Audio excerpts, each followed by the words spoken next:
민재기 역발상 투자 민재기 팀장님 만나기 전에 잠시 전에 삼성전자 주가 한번 보여주세요. 삼성전자 오늘 실적 발표야 뭐 잠정 실적하고 큰 차이가 없다는 건 우리가 알고 있는 거고요. 결국은 이제 전화 컨퍼런스 콜에서 어떤 얘기 나올 거냐를 주목하고 있는 거잖아요. 내년에 선별적인 감산 기조를 이어간다. 그리고 더 중요한 것은 HBM 공급을 올해보다 2.5배 이상 늘릴 것이고 그다음에 중요한데 고객사와 협의를 완료했다. 예, 이런 얘기가 나오면서 삼성전자가 지금 플러스로 돌아선 겁니다. 그러나 지수는 아직까지 마이너스인데요. KB증권 프라임센터 민재기 팀장님과 시장 상황 점검하겠습니다. 어서 오십시오. 네, 안녕하세요. 어제 올랐던 2차전지, 반도체까지 약하면서 오늘 지수를 끌어내리고 있는 상황인데요. 10월 마지막 거래일까지 힘듭니다. 시장 체크해 주시고 11월 전망은 어떤지도 알려주세요. 네, 일단 이 9월 이어서 10월 두 달 연속으로 지금 계속 힘든 것 같아요. 8월도 힘들었죠. 네, 8월도 힘들었죠. 사실은 네. 그런데요. 9월은 많이 네. 힘들었고. 네. 네. 그래서 이 부분은 우리가 앞으로도 매년 제가 봤을 때는 반복이 되는 부분인 것 같고 네. 항상 이제 설마 하다가 또 당하는 것 같은데 네. 내년도에도 이맘때쯤에는 또 이야기를 하지 않을까 싶은데 잠깐만 먼저 수급 관련된 부분부터 예. 먼저 이야기를 드리고 시작을 하면 추석이 지나고 난 시점부터 보면 지금은 대부분들이 살려고 하는 사람들보다는 팔려고 하는 분들이 훨씬 더 많은 네. 그런 부분인 것 같습니다. 일단은 우리나라의 고유적인 이슈가 이제 세금 관련된 부분이 연말에 이제 있잖아요. 그죠? 그래서 세금을 조금 내기 싫은 분들이 먼저 매도를 하는 이런 부분들이 항상 추석 이후에 있다라는 부분을 항상 강조를 드렸고, 그러면 현금을 좀 만들어 놓은 분들이 과연 그러면 뭐 11월 달에 사줄까라는 것을 생각해 보면 12월 달까지는 적극적으로 굳이 좀 사길 이유는 좀 없지 않나라는 부분들을 한번 생각해 봐야 됩니다. 네. 그럼 결국에는 누가 사줘야 되냐?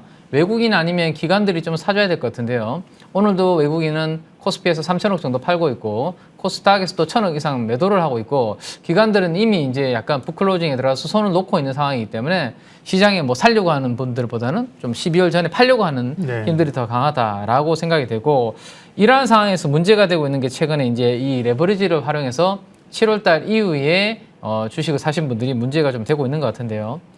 20조 원을 넘어섰던 신용 잔고가 최근에 계속해서 빠지고 있는 상황입니다. 어제 기준으로도 줄어들고 있고요. 이제 17조 정도까지도 내려와 있는 그러한 상황입니다. 한 3, 4조가 순간적으로 빠져 있는 그러한 상황이고요.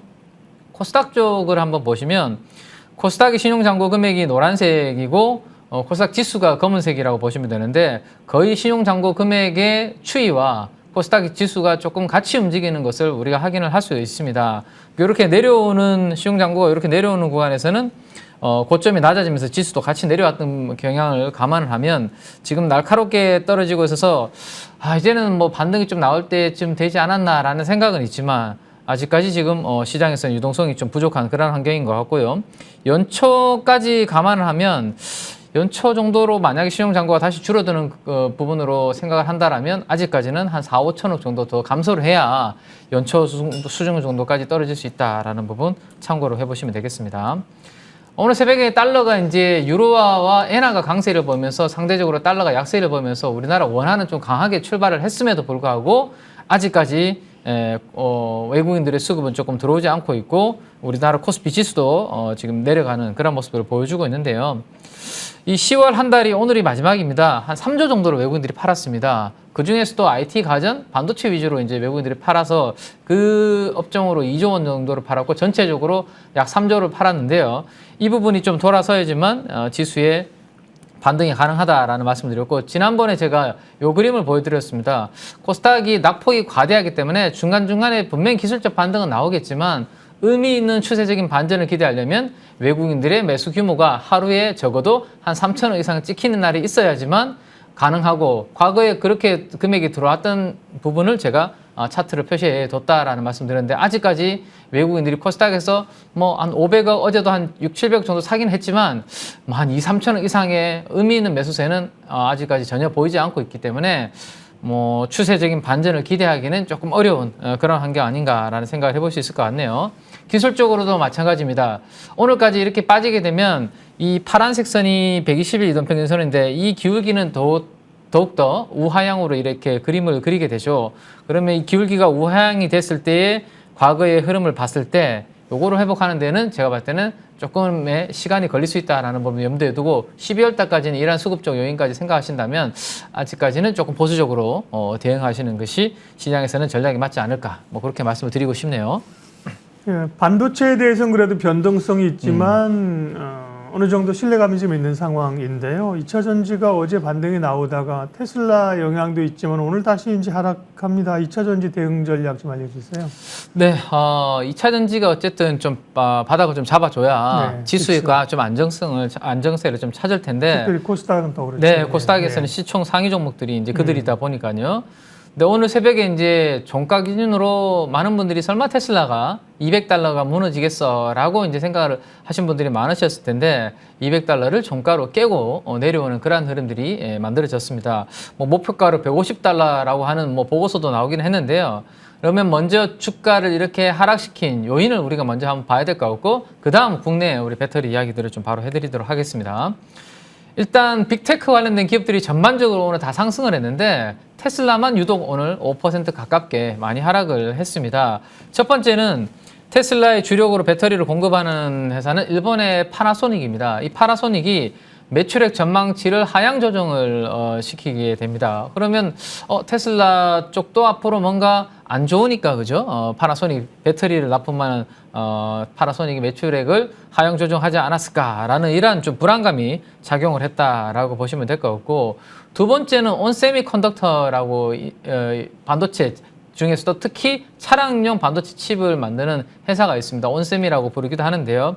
그 칩 공급사가 조금 실망스러운 또 하반기, 4분기 가이던스 전망을 또 제시를 했습니다. 이번 실적도 뭐 그렇게 좋은 것도 아니었는데요. 4분기 매출액도 우리는 가이던스를 조금 내려야 될 것 같다라고 했습니다. 그러면 뭐 전기차나 차량용에 들어가는 이 칩 수요가 그럼 줄어들고 수요가 줄어드니까 판매가 잘 안 되고 있구나 이러한 생각들을 시장의 참여자들은 좀 하게 된 게 아닌가라는 생각이 있고 마지막으로 조금 전에 말씀드렸던 $150 보고서 뭐 이러한 부분들 내년도 자동차의 인도량이 테슬라의 인도량이 좀 실망스러울 수 있다라는 전망까지 겹치면서 오늘 테슬라가 유독 많이 하락을 했는데요. 저는 전기차가 이런 구간에 좀 들어와 있다라고 말씀드리고 있습니다. 그 캐즘이라는 표현이 있더라고요. 네, 캐즘이라는 표현이 있더라고요. 이게 웃으면서 이야기할 건 아닌 것 같은데 신기술이 이제 처음 개발이 되고 처음에는 우리가 사실 테슬라 차량이 막 이렇게 돌아다니고 주차돼 있을 때 좀 신기하게 이렇게 쳐다보고 했었습니다. 그죠? 네. 근데 요즘은 테슬라도 그렇고 전기차가 움직여도 별로 그렇게 신기하게 바라보지 않고 있죠. 그래서 이 부분을 이제 이미 좀 지나왔고 약간의 수요 절벽을 우리가 이제 대중화로 가기 전에 수요 절벽을 캐즘이라고 보통은 맞아요. 이야기를 좀 하죠. 그러면 이 고비를 잘 넘겨서 대중적으로 보급되기까지의 조금 정체되는 기간이 있는데요. 그 기간이 제가 봤을 때는 지금부터 아마 내년도 정도까지가 이 기간이 좀 이어지지 않을까 싶고 그러면 이 부분들을 좀 돌파하기 위한 방안은 어떤 것들이 이제 있을까라는 것들을 한번 생각을 해봐야 될 것 같아요. 가장 첫 번째로는 전기차가 어쨌든 똑같은 자동차를 봤을 때 내가 내연기관과 전기차 중에 어떤 것을 할까를 생각하면 지금처럼 고금리가 장기화될 때 특별히 전기차가 내연기관 대비해서 뭐 편리하거나 장점이 없다라면 가격을 볼 수밖에 없죠. 그러면 전체 차량 대비해서 전기차가 상대적으로 가격이 비싸다는 부분을 감안하면 결국에는 $25,000와 $30,000 정도의 저가 전기차가 대량으로 많이 보급이 되어야지만 수요가 재상승하는 이런 부분들이 가능하지 않을까 싶은데 이 스토리가 2025년도가 되면 테슬라도 그렇고요, 뭐 ID2도 그렇고 이런 부분들이 저가 전기차가 대량으로 공급이 된다라는 것을 생각을 좀 하시면 될 것 같고 저렇게 저가가 나오기 위해서는 결국에는 배터리에 대한 이제 원가 혁신이 좀 이루어져야 되는 부분들이 좀 있겠죠. 그래서 좀 자동차의 스펙에 맞는 프리미엄 아니면 그냥 일반 대중적인 이러한 스펙에 맞는 배터리가 장착되는 게 맞을 것 같고요. 그 다음 이제 제조 원가에서 가장 많이 차지하는 게 배터리고 이 배터리에 들어가는 게 결국엔 소재인데요. 그 재료비를 좀 절감할 수 있는 부분들이 나타나야 될 것 같고 마지막으로 기술 혁신 관련된 이런 부분들이 있습니다. 이거를 빨리빨리 한번 말씀을 드려보면 재료비는 결국에는 배터리 제조 원가에서 가장 많은 비중을 좀 차지하고 있죠. 그 중에서도 양극재가 많은 비중을 좀 차지하고 있는데 결국 이 부분을 얼마나 싸게 조달하는지가 이제 핵심이 될 텐데 이 부분을 가장 잘하고 있는 그룹사는 그래도 포스코 그룹인 것 같아요. 그죠? 광산을 니켈이라든지 리튬 광산도 매입을 하면서 전체적으로 이 프로세스를 다 갖추고 있는 게 포스코 그룹이고요. 에코프로 그룹 같은 경우는 여기까지인 것 같아요. 재련과 정련까지 이 부분이고 아직까지는 광산을 뭐 이렇게 뭐 투자하거나 확보하는 그런 부분들은 좀 약한 부분이 있습니다. 그래서 여기에 조금 앞서 나가고 있는 그룹은 가장 포스코 그룹이 앞단에 있고 그 뒤를 에코프로 그룹이 제로비 절감을 위해서 따라가고 있다라고 보시면 되고요. 기술 혁신에는 어떤 부분들이 내년도에 이야기가 많이 나올 수 있냐 하면 이 건식 정극이라는 이야기들이 아마 내년에 좀 많이 나올 것 같아요. 네. 이 건식 정극이 우리가 뭔가요? 네, 양극재를 만들 때 네. 양극할 물질과 도전제, 바인드 이런 것들을 이제 네. 골고루 잘 섞어줘야 되는데 그 섞을 때 유기용매라는 부분이 이제 들어가게 되는데 이거를 한 것을 우리가 습식 정극이라고 이야기합니다. 네. 그래서 이거를 빼버리면 건식 정극으로 하는 부분들이거든요. 좀 용매를 사용하지 않고 증발시키고 해소하는 이런 과정이 없이 여기 X라고 되어 있는 이 부분이 없이 하기 때문에 당연히 원가에 도움이 된다. 그리고 공장도 면적이 이렇게 이제 습식보다는 줄어드는 부분이 있기 때문에 다양한 부분에 있어서 비용 절감이 가능하다라는 부분이 하나가 있고 그다음에 4680 관련된 이 배터리는 많이 들어보셨죠, 그죠? 원통형 2170보다 4680으로 갔을 때 에너지 밀도가 훨씬 더 상향 조정이 되는 부분들이 있고요.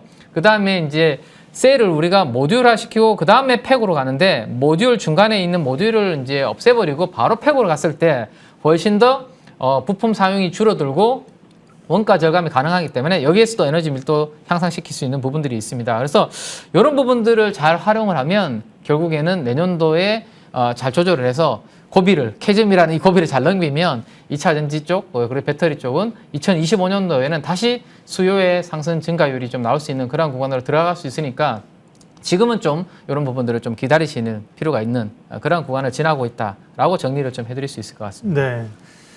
제품이나 이제 산업의 라이프 사이클에서 이제 나오는 겁니다. 이제 쭉 가지 않고 뭔가 좀 덜커덩거리는 네네네. 구간이 있다는 거죠. 성장하는 산업도 그런 구간으로 영역을 하셨고 2차 전지도 이제 어쨌든 가격이나 뭐 테슬라는 가격이나 하는 거 아닙니까? 네, 그렇죠? 맞습니다. 그다음에 네. 이제 원가 절감, 기술 혁신 이런 쪽으로 포커스를 맞춰야 된다는 얘기를 해주셨습니다. 민재기 역발상 투자 KB증권 프라임센터 민재기 팀장님 함께했습니다. 고맙습니다. 네, 감사합니다.